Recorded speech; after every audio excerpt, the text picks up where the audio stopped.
마태복음 21장 18절에서 22절까지 말씀 우리 번갈아 가면서 한 번씩 읽고 22절은 함께 읽도록 하겠습니다. 제가 18절 읽겠습니다. 이른 아침에 성으로 들어오실 때에 시장하신지라. 마태복음 100번째 시간입니다. 예, 우리 벌써 100번째가 됐어요. 뭐 어떤 것을 100번 한다는 거는 사실 굉장히 의미가 있죠. 100이라는 숫자가. 예, 벌써 몇 년이 넘는 시간인데 이 100번째 시간 오늘도 하나님께서 우리에게 동일한 은혜를 주시기를 소망하고 말씀을 나누겠습니다. 성경에 보면은 그 과일 나무들이 종종 등장하거든요. 성경에 많이 등장하는 게 포도나무랑 무화과 나무, 두 종류의 과일 나무가 자주 등장을 해요. 예수님이 예루살렘 성에 이제 들어오실 때 사람들이 엄청나게 환호를 했어요. 뭐 호산나 다윗의 자손이여 막 환호를 했죠. 예수님은 그 환호성을 뒤로하고 일단은 먼저 성전을 바로 둘러보러 가셨어요. 성전을 다 둘러보시고 그다음에 이제 밤에 나와서 베단이라는 곳에 가셨죠. 그래서 거기서 하루를 묵으시고 다음날 아침에 일찍 이제 성전에 들어가시는 거예요. 예수님이 전날에 성전 안에서 막 사고 팔고 하는 걸 보니까 가만둬서는 안 되겠다 이런 마음을 가지고 계셨고 아침에 딱 결심을 하고 이른 아침에 출발하셨는데 가는 길에 아직 예루살렘 성에 들어간 건 아니고 가는 길에 거기에서 한 무화과 나무가 있는 걸 봤어요. 근데 이 무화과 나무가 잎사귀가 굉장히 풍성한 거예요. 풍성하게 아주 잘 자라 있는 무화과 나무를 봤어요. 우리가 이제 한국에서는 포도나무는 익숙하잖아요. 저희가 뭐 어렸을 때 집에서 기르기도 하고 포도나무는 익숙한데 무화과 나무는 사실 좀 보기가 좀 쉽지 않은 것 같아요. 저는 뭐 남부 지방에서는 좀 볼 수 있겠지만 그래서 제가 무화과 나무에 대해서 좀 찾아보니까 이 무화과 나무가 그 따뜻한 지중해 지역 그쪽에서는 굉장히 잘 자라는 나무이기도 하고 흔히 볼 수 있는 나무고 예수님 당시에 그 팔레스타인 지방에서는 일찍부터 무화과 나무를 다 이렇게 잘라서 재배를 많이 했대요. 과일을 많이 얻으려고. 그래서 아주 흔하게 볼 수 있는 우리로 치면 뭐 사과나무나 이런 것처럼 흔하게 볼 수 있는 나무였다라는 거예요. 성경 곳곳에도 이 무화과 나무가 자주 등장하는데 사람들이 무화과 잎사귀 아시죠? 이렇게 넓적한 잎사귀.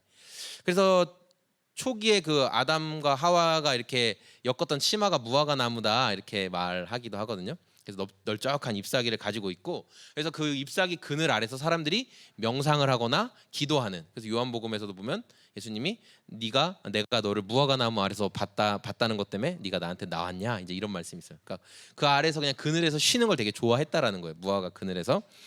무화과 나무 아래서 산다 이 말은 어떤 말이냐면 번영하고 있다, 잘 되고 있다 그런 의미고 또 무화과가 다 말라버렸다 이런 말은 재난과 재앙의 때를 말하는 또 은유적인 표현이 담겨 있어요.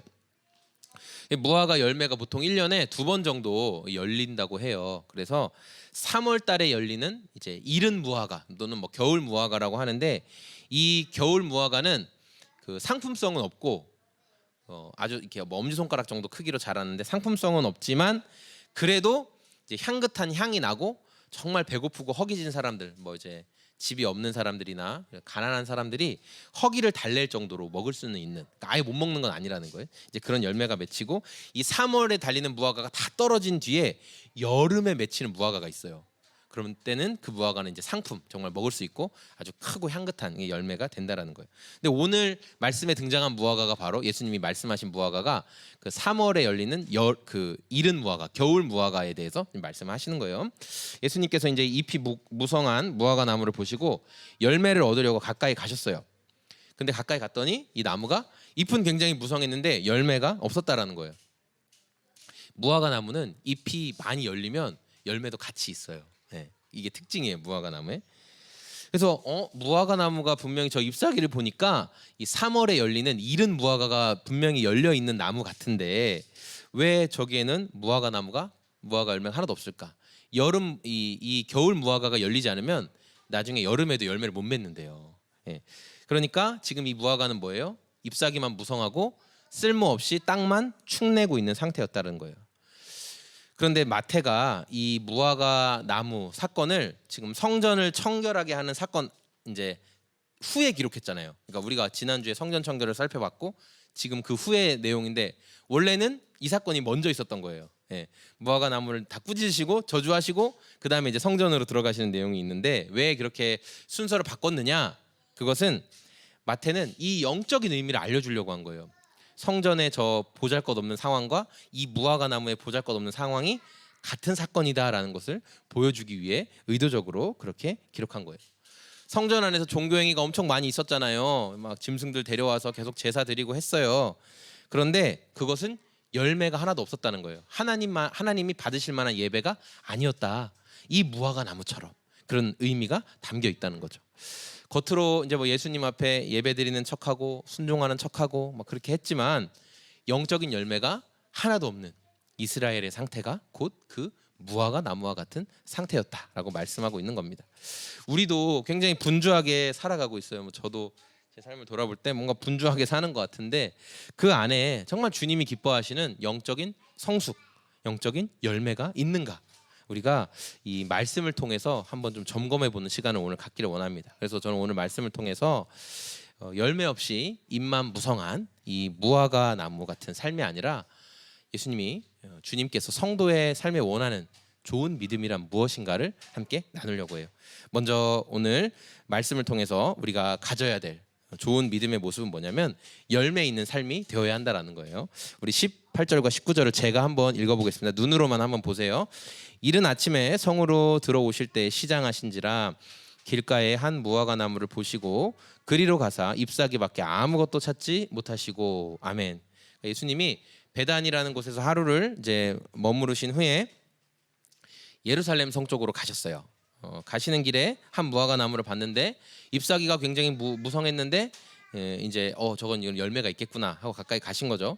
근데 앞에서 자세히 좀 다뤘던 것처럼 예수님이 예루살렘 성에 들어가신 때가 이제 유대 달력으로 하면 니산월이라고 하고 우리식으로 하면 3, 4월경이에요.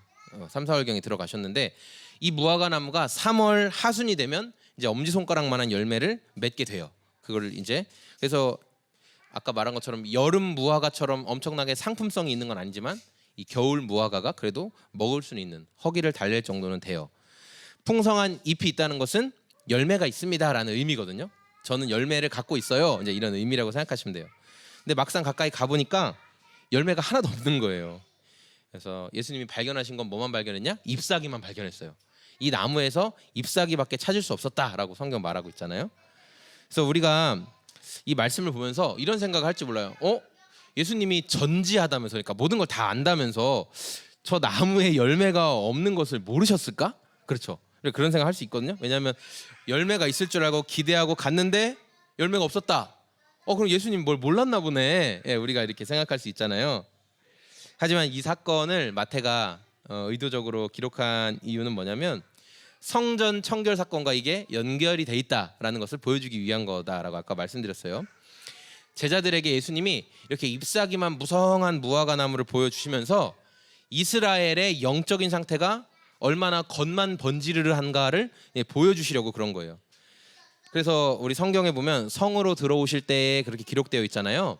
이게 이제 원어적 의미에서는 어디에서부터 다시 돌아왔다라는 의미거든요. 어디에서부터 다시 돌아왔다. 이거는 복음서에서 어떻게 쓰였냐면 예수님이 특별한 목적을 가지고 어떤 행동을 하실 때 이제 이 단어를 사용했어요. 예를 들어 누가복음 5장 4절에 보니까 제자들이 밤이 새도록 그물을 내리죠. 근데 물고기를 한 마리도 못 잡아요. 그때 예수님이 베드로에게 뭐라고 말씀하시냐면 가서 깊은 데로 가서 그물을 내려봐라. 이제 이 표현이 바로 오늘 성으로 들어오실 때 어디로 가셨을 때 이제 그거와 같은 의미예요. 예수님이 내가 메시아인 걸 보여주기 위해서 깊은 데로 가라고 하잖아요. 그런 것처럼 예수님이 지금 성으로 들어오실 때라는 것은 이 무화과 나무를 통해서 영적인 교훈을 주시려고 의도적으로 그렇게 하셨다는 거예요. 예수님이 뭘 몰라서 무화과 나무에 열매가 있는 줄 알았는데 열매가 없구나. 실망스럽다. 이래서 지금 하셨다는 게 아니라는 거죠. 분명히 영적인 교훈을 주시려고 지금 그 일을 하신 거예요. 모든 것을 아시는 예수님이시지만 또한 우리는 말씀을 통해 철저하게 사람의 모습으로 사신 예수님을 볼 수 있는데 보니까 이른 아침에 시장하셔서 배고프셔서라고 하잖아요. 그러니까 예수님이 배고픔을 느끼신 거예요. 근데 이단들은 어떤 얘기를 하냐면 특별히 영지주의 이단들은 예수님이 육체로 온 게 아니라 영적으로 나타났다가 떠났다 이렇게 얘기하잖아요. 근데 영이 배고픔을 느끼나요? 못 느끼죠. 그런 거짓말이라는 것을 우리가 말씀을 통해 알 수 있잖아요. 제자들이 이제 예수님이 이렇게 예수님의 모습을 제자들이 보고 있었어요. 그때 예수님이 잎사귀만 무성한 무화과 나무를 보고 저주하셨죠. 네가 앞으로 영원히 열매 맺지 못할 거다, 이렇게 저주를 하셨어요. 그리고 그 다음 날 제자들이 가다가 보니까 어제 그 나무가 완전히 말라 있는 것을 발견하게 된 거예요. 마태는 이 사건의 영적인 의미와 심각성을 강조하기 위해서 곧 나무가 뿌리째 말랐다, 이렇게 기록을 하고 있어요. 열매 없는 무화과 나무가 왜 예수님 앞에 저주를 받아서 뿌리째 말라 죽게 되었을까? 그건 뭐냐면요, 잎사귀가 무성한 모습으로 사람들을 속였기 때문에 그래요. 잎사귀가 무성한 모습으로 잎이 다 떨어진 상태였으면요, 사람들이 기대도 안 했을 거예요. 저 나무는 열매 없어, 저거 잎사귀 없는 거 보니까. 그렇죠? 근데 얘는 잎사귀를 잔뜩 달고 있고 저는 열매가 있는 것 같아요, 한번 가까이 와보세요, 이렇게 사람들을 속였다는 거예요. 이스라엘 성전 안에서 수많은 종교 행위가 진행되었지만 하나님께서 받으시는 예배는 아니었다라는 것을 우리가 말씀을 통해 알 수 있어요. 그래서 우리는 항상 하나님의 말씀을 통해서 우리의 현실을 점검해 봐야 돼요. 내 삶에 열매가 있는지, 혹시 나 그리스도인이야, 나 예수님 믿는 사람이야 라는 좋은 허울, 좋은 겉모습은 있는데 그 뒤에 실상 열매는 없는 삶은 아닌지 우리의 모습을 점검해 봐야 돼요. 입만 무성한 신앙생활을 하고 있지 않나, 말씀을 통해서 우리가 점검해 보는 삶이 되기를 소망합니다. 두 번째로 우리가 말씀을 통해서 추구해야 될 성도의 모습은 뭐냐면 참된 믿음을 소유해야 된다라는 거예요. 우리 21절과 22절 같이 한번 읽어보겠습니다. 시작. 그러니까 제자들이 예수님한테 물어보는 거예요. 예수님, 아니 어떻게 이런 일이 벌어집니까? 이 나무가 어떻게 이렇게 금방 말라 죽었습니까? 막 놀라서 얘기를 하죠. 그러니까 자연적인 현상으로는 이게 벌어질 수 없는 거예요. 왜냐하면 너무 잘 자라고 있었던 나무니까. 제가 무화과 나무에 대해서 조사하면서 알게 됐는데 이런 게 있더라고요. 무화과 나무가 병충해에 엄청 강하대요. 그래서 무화과 나무에 그 벌레들이 생기면 그 무화과에서 하얀 색깔 진액이 나와서 그게 벌레를 쫓고 병충해로부터 강하고, 그리고 무화과는 뿌리를 깊이 내리는 게 아니라 옆으로 넓게 뿌리를 내린대요. 그래서 화분이 굳이 깊지 않아도 넓기만 하면 굉장히 잘 자라고 열매도 많이 맺는 게 이제 무화과 나무라고 하더라고요. 그러니까 쉽게 잘 안 죽는 특징을 가지고 있는 거예요. 적당히 따뜻한 온도만 있으면 안 죽는데요. 이게 무화과 나무의 특징인데 이 나무가 하루 사이에 완전히 말라 죽어버렸어요. 완전히. 어제까지만 해도 막 푸른 잎사귀를 내고 막 싱싱한 것을 보여주던 나무가 하루 만에 그냥 죽어버렸으니까 제자들이 볼 때 이건 자연현상이 아니다, 이건 무슨 일이 벌어졌다, 이렇게 된 거죠. 왜냐하면 예수님이 특별한 목적을 가지고 그 열매 없는 무화과 나무를 저주하셨기 때문에 지금 이 일이 벌어진 거예요. 예수님이 나무를 저주하셨어요. 네가 앞으로 영원히 열매를 맺지 못할 것이다 말했을 때 제자들의 눈으로 볼 때는 아무런 변화도 안 일어났어요. 여전히 잎사귀는 푸르렀고요, 나무는 여전히 잘 서 있었어요. 그런데 하루가 지나고 났더니 나무가 완전히 말라 죽어 있는 것을 보게 됐죠. 그러니까 우리가 이 말씀을 통해서 무엇을 알 수 있냐면은 예수님의 말씀은 반드시 이루어진다, 반드시 이루어진다는 거예요. 당장 내 눈에는 안 보여요. 그냥 현상은 똑같아. 예수님이 우리가 신앙생활하면서 뭔가 기도할 때 또 성경을 읽을 때 마음에 확신이 왔어요. 주님이 이렇게 하실 것이다, 오 이렇게 하시겠구나, 그럼 확신이 왔는데 삶이 하나도 안 변했어요. 상황이 늘 똑같아요. 그러니까 이거 아무 일도 안 일어나나 보다, 이런 생각을 우리가 할지 모르겠어요. 그러나 오늘 말씀을 통해 알 수 있는 건 뭐냐면 예수님이 말씀하시면 반드시 이루어진다라는 거예요. 영적인 세계 안에서 벌써 이 나무가 저주받아 죽게 된 일이 벌어진 거예요. 예수님이 너는 영원히 열매 맺지 못할 것이다 라고 말씀하시는 그 순간 이미 나무는 죽은 거예요. 겉으로 보기엔 문제 없었지만 이미 나무는 죽었고 뿌리에서 물을 빨아들일 수 없는 상태가 돼버렸다는 거죠. 네. 예수님이 이 사건을 제자들에게 보여주시면서 믿음의 문제랑 연관을 시키시는 거예요. 이 나무가 말라 죽은 것이 믿음의 문제랑 이제 연관을 시키시는데 예수님이 그동안 제자들에게 믿음에 대해서 굉장히 강조를 많이 하셨어요. 믿음을 가져야 된다. 그래서 우리가 이미 살펴본 마태복음 17장에 이런 말씀이 나와요. 17장 20절에 예수께서 그들에게 대답하셨다. 내가 진정으로 너희에게 말한다. 너희에게 겨자씨 한 알 만한 믿음이 있으면 이 산더러 여기에서 저기로 옮겨져라 말해도 그렇게 될 것이다. 이 말씀 기억나시죠? 예수님이 그렇게 말씀하셨어요. 너희에게 못할 일이 없을 것이다, 이렇게 말씀하셨어요. 오늘 말씀에서도 예수님이 이 산더러 들려서 저기로 옮겨져라, 바다에 빠져져라 해도 그대로 될 것이다 라고 말씀하셨다는 거예요. 그래서 우리가 이 말씀을 대할 때 좋은 믿음이라는 것은 바로 산을 옮기는 믿음이구나라는 것을 알게 돼요. 그래서 우리가 이렇게 우리 성도님들은 기도원은 다니시지 않지만 예전에 무슨 심령 대부흥회 막 이런 거 하면은 강사님들이 꼭 그렇게 하잖아요. 산을 옮길 만한 믿음을 달라. 산을 들어서 바다에 빠치우는 믿음을 구해라. 그런 얘기 솔직히 저도 들어봤고 그런 얘기들을 많이 하셨어요. 예. 그래서 우리가 신앙생활 하다 보면 좋은 믿음이란 뭐냐? 능력이 나타나는 믿음이 좋은 믿음이구나. 오늘 말씀처럼 어떤 능력이 나타나서 기적도 나타나고 산을 옮길 만한 어떤 자꾸만 일이 벌어지는 것이 그게 좋은 믿음을 가진 사람의 모습이구나라고 생각할 수 있어요. 이 말씀을 근거해서 그런 이야기를 하는 거죠. 근데 예수님이 지금 제자들에게 믿음에 대해서 얘기하시면서 산을 들어서 바다에 빠추이는 것, 그것이 좋은 믿음이다. 너희가 그렇게 해야 된다라고 문자적으로 그렇게 말씀하신 게 아니에요. 예수님은 항상 그 시청각 교육을 굉장히 잘하셨거든요. 이 무화과 나무가 말라 죽은 것도 시청각 교육을 시켜주신 거예요. 눈으로 보고 귀로 듣고 체험적으로 알 수 있게. 그런 것처럼 지금 감람산, 그 올리브산이 눈앞에 보이니까 예수님이 진짜 믿음을 가지면, 하나님이 주신 참된 믿음을 가진 사람은 이 산이 들려서 바다에 빠지는 것처럼 엄청난 일도 할 수 있어 라는 것을 보여주시는 거예요. 이 산을 들어서 바다에 빠추어야지 믿음이야, 그게 아니라 그 정도 놀라운 일도 벌어진다라는 것을 말씀을 하시는 거예요. 그러면서 예수님이 참된 믿음에 대해서 말씀하시면서 개인의 놀라운 능력, 그러니까 너희가 기도해서 산이 들려서 바다에 빠추는 것, 그게 초점이 아니라는 거예요. 우리의 기도를 들으시고 일하시는 하나님이 위대하신 분이야. 하나님이 그런 일도 하실 수 있는 분이야. 너희는 그 하나님을 신뢰해야 돼. 예수님 그 말씀을 하시는 거죠. 우리가 믿음이라는 단어를 듣고 이해할 때 항상 이런 그 분위기가 형성될 수 있어요. 내가 기도하고 수고하고 헌신하고 봉사하고 노력하고 내가 잘한 것을 가지고 하나님 앞에 말씀드리는 거죠. 하나님, 저 이거 잘하지 않아요? 하나님, 저 헌신과 봉사와 노력과 수고 저 잘하지 않아요? 하나님, 저에게 이제 기적을 나타내 주세요. 저에게 이런 능력을 주세요. 그리고 또 그런 생각도 하죠. 우리가 이렇게 신앙생활을 경건하게 잘하면 아마 능력도 나타날 거야. 예. 그러니까 다른 종교의 모습과 비슷하잖아요. 내가 선을 많이 쌓고 참선을 많이 하고 수행을 많이 하면 그 사람이 어떤 선인이 되고 어떤 도사가 되고, 그런 것처럼 신앙생활도 기도를 많이 하고 뭘 많이 하고 많이 하면 뭔가 하나님의 능력이 그 사람이 많이 했으니까 임할 것이다. 우리가 이런 생각 솔직히 하잖아요. 우리 성도님들은 안 하시면 좋겠지만 저는 그런 유혹에 빠질 때가 있습니다. 내가 금식과 기도만 하면 뭔가 능력이 나타나지 않을까, 그런 생각을 할 때가 있어요. 왜 그래요? 우리가 열심히 하면 보상받는 문화에서 자랐기 때문에 그래요. 그렇죠? 아무것도 안 하는 사람보다 그래도 적어도 뭐라도 하면, 심지어 가서 그냥 땅이라도 열심히 파면 뭐라도 생기는 문화에서 우리가 자랐기 때문에 하나님 앞에도 내가 뭔가 열심히 하면 하나님이 안 하는 사람보다야 나에게 더 주시겠지라는 생각을 우리가 한다라는 거예요. 그래서 그 관점으로 자꾸 믿음을 이해하려고 해요. 저도 그랬어요.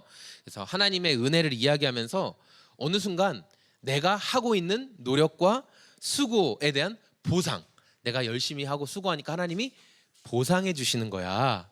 내가 잘하니까 더 도와주시는 거야. 그런 생각을 했다라는 거예요. 믿음을 내가 열심히 하는 행위에 비례해서 하나님이 보상해 주시는 것으로 자꾸만 생각을 했어요. 종교적인 열심을 내면 아까 말한 것처럼 열심히 수행하고 기도하고 뭐 하면 능력도 나타나겠지, 그런 생각을 제가 했다라는 거예요. 근데 이 생각이요 진짜 교묘하거든요. 우리가 말로는 은혜, 하나님의 은혜 이야기하지만 반드시 그 옆에 같이 은혜로 달려가고 있는데 그 옆에 같이 뛰고 있는 놈이 있으니 뭐냐면 자기의, 나의 노력, 이게 같이 뛰어가요. 그래서 조금만 잘못하면 내가 은혜로 달려갔다고 생각했는데 뒤를 돌아보니까 아이고, 내 거 가지고 지금 하나님 앞에 청구하고 있었구나. 나 이만큼 잘했잖아요. 그게 우리의 모습이라는 거예요. 오늘 이제 말씀을 정리할 건데요. 예수님이 예루살렘 성전 안에서 일어나는 사건을 보시고 성전 안에서 매매하는 행위를 악하다, 그리고 다 쫓아내셨죠.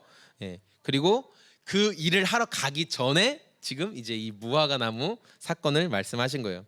무화과 나무가 잎사귀가 무성하고 그러면 열매를 맺을 수 있다는 거예요. 그런데 예수님이 가셨는데 열매가 하나도 없었어요. 제자들은 예수님이 어떻게 하실까 보고 있었어요. 그러니까 예수님이 작은 열매 하나 맺지 못한 그 나무를 저주하셨죠. 너는 마치 열매가 있을 것처럼 잎사귀가 무성했는데 아무 열매도 없어. 예수님이 그 나무를 저주하셨어요. 그리고 당장 눈에 보이지 않았지만 그 나무는 예수님이 말씀하시는 즉시 말라버렸고 다음 날은 완전히 뿌리까지 말라 죽어 있는 것을 볼 수 있었어요. 그러니까 우리가 볼 때 눈으로는 변화가 없는 것 같지만 영적인 세계 안에서 예수님의 말씀은 반드시 이루어집니다. 그리고 나중에 현상으로 드러나요. 그 일이 벌어지고 시간이 지나서 오 진짜네 라는 것은 우리가 나중에 인식하게 돼요. 예수님이 말씀하시는 즉시 나무는 뿌리로부터 물을 공급하지 못하고 죽어버렸어요. 다음 날 이제 뿌리째 말라버린 이 나무를 발견한 제자들이 아 예수님 어제 저주하신 그 나무가 진짜 죽었습니다. 예수님은 이미 말씀하실 때 죽은 걸 알고 있었지만 제자들은 하루가 지나야 아는 거예요. 우리의 믿음도 그렇다는 거죠. 그런데 이렇게 그 벌어진 일에 대해서 의아하게 생각하는 제자들을 보면서 예수님이 믿음의 문제를 말씀하세요. 믿음을 가진 사람은 지금 내가 한 이 일보다 더 큰 일도 할 수 있다 이렇게 말씀하셨어요. 이 말의 참뜻은 뭐냐면 너희들이 믿음을 보여주고 싶으면 나무를 저주하든지 산을 들어서 바다에 빠치는 그런 일을 하라는 게 아니죠. 그런 일을 하라는 게 아니에요. 진짜 믿음을 가진 사람은 하나님의 시각으로 모든 것들을 바라보게 된다는 거예요. 그래서 예수님은 그리고 오늘 저와 여러분들이 말씀을 들으면서 열매 있는 신앙 그리고 진정한 믿음을 가진 신앙 나의 경험과 나의 생각으로 보는 게 아니라 하나님의 관점으로 보는 신앙을 갖기를 원하신다라는 거예요.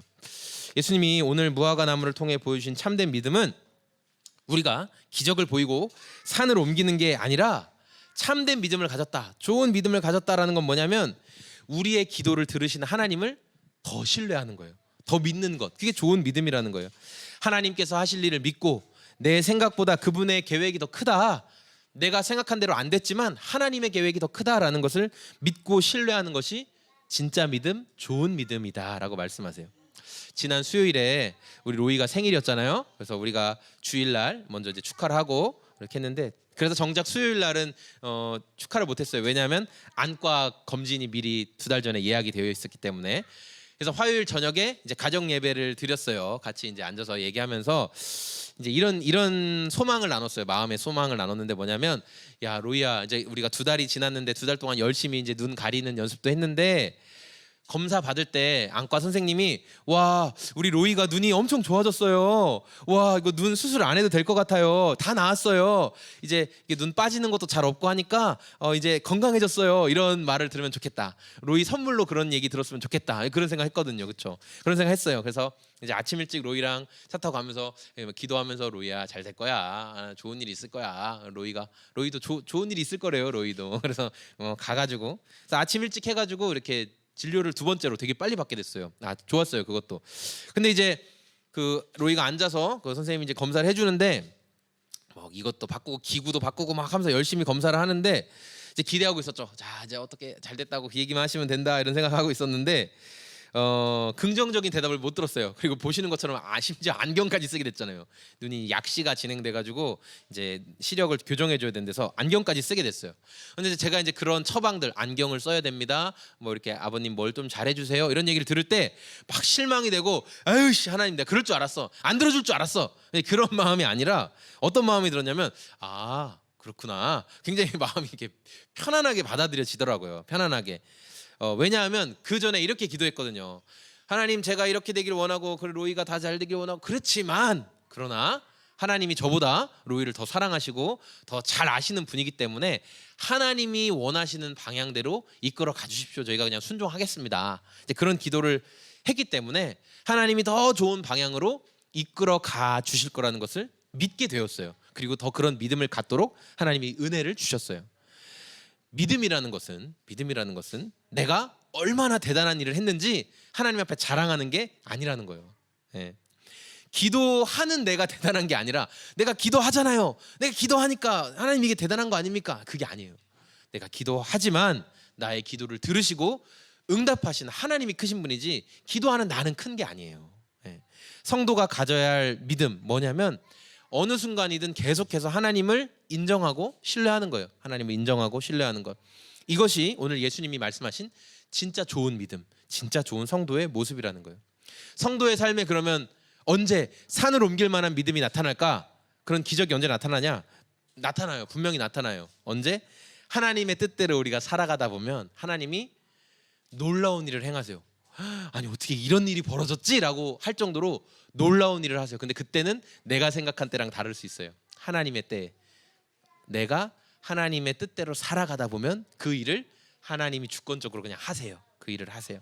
그래서 우리가 믿음에 대해서 이야기할 때 우리 소금 제작소교회 성도님들 항상 생각하실 때 믿음에 대해서 이야기할 때 나의 능력과 나의 수고를 앞세우지 않았으면 좋겠어요. 내가 이만큼 하고 있으니까, 내가 이렇게 잘하고 있으니까 그냥 하나님을 믿어드리는 거예요. 그분이 가장 좋은 길로 이끌어 가실 것이다. 이것을 믿어드리는 거예요. 얼마나 쉬워요. 엄청 쉽거든요. 예.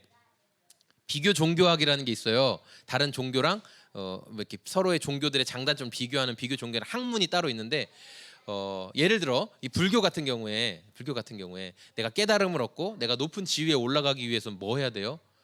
적어도 108번 정도는 절을 항상 해야 되잖아요. 얼마나 힘듭니까? 내 몸을 오체투지, 내 몸을 완전히 다 그냥 그렇게 막 갈아내도 그 경지에 도달할 수 있냐 없냐를 모르잖아요. 그런데 하나님이 우리에게 베풀어 주신 은혜의 믿음은 얼마나 좋아요. 그분을 계속 믿어드리면 된다는 거예요. 어떤 일이 벌어지든지 하나님이 하실 거야. 하나님 좋으신 분이야. 하나님이 더 잘하셔. 가장 좋은 방법으로 일하실 거야. 로이가 안경을 쓰게 됐어? 아니야. 필요하니까 쓰게 하신 거야. 하나님이 더 좋은 방법으로 시력까지 교정해 주시려고 그 일을 하신 거야. 자꾸 인정하고 자꾸 믿어드리면 하나님이 놀라운 일을 행하신다는 거예요. 그게 좋은 믿음이라는 거예요. 그래서 우리 성도님들이 이 좋은 믿음을 소유했으면 좋겠어요. 내 의를 먼저 자랑하는 게 아니라 하나님의 일하심을 믿어드리는 믿음. 매 순간 이렇게 하나님을 인정하는 좋은 믿음을 갖는 우리 소금 제작소의 모든 성도님들이 다 되시길 소망합니다.